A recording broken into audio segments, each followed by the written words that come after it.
મારું નામ કળવાભાઈ લખમણભાઈ ગરગઠિયા. હાલ જે છે આ દર વખતે આ પુલ તૂટવાની આ ઉકેલાબાદ જે આ પુલ છે પ્રશ્ન રહે છે. શું તમે કહો છો એના માટે? મેન બેન આમાં એવી તકલીફ છે આ બે જે દિવાલો છે આ બે દિવાલો જો નીકળી જાય તો આ 400-500 ઘર બચી જાય. કારણ કે 400-500 ઘરોની જમીન આખી હાવ પથ્થર બતાવી દીધા સમજી ગયા તમે.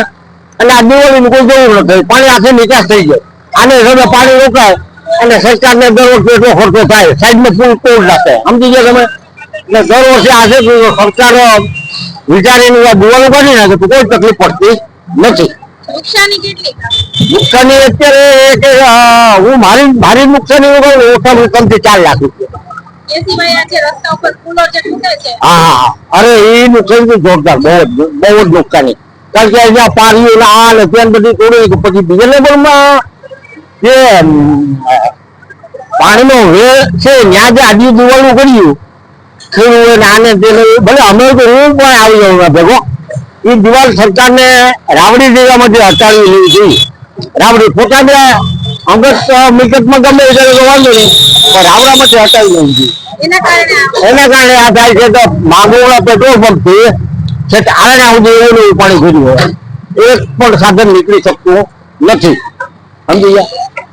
Yes, Vatsal from National Highway Authority of India, Rajkot. Recently, છેલ્લા 2-3 દિવસથી આ માંગરોળ અને કેશોદમાં ઘણા વરસાદને કારણે નેશનલ હાઈવે થોડો અહીંયા હુસેનાબાદ પાસે થોડો ડેમેજ એવો થયેલો.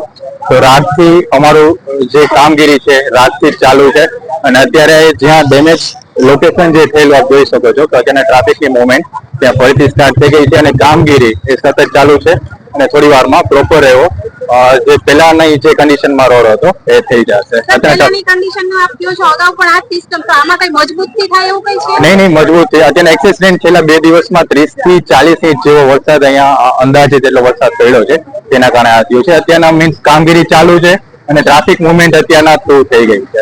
સ્થાનિકોનું કહેવું એવું છે કે આપણે જે સિમેન્ટની દિવાલો છે એ કાઢી અને જાળીવાળી તો પાણીનો નિકાલ થાય.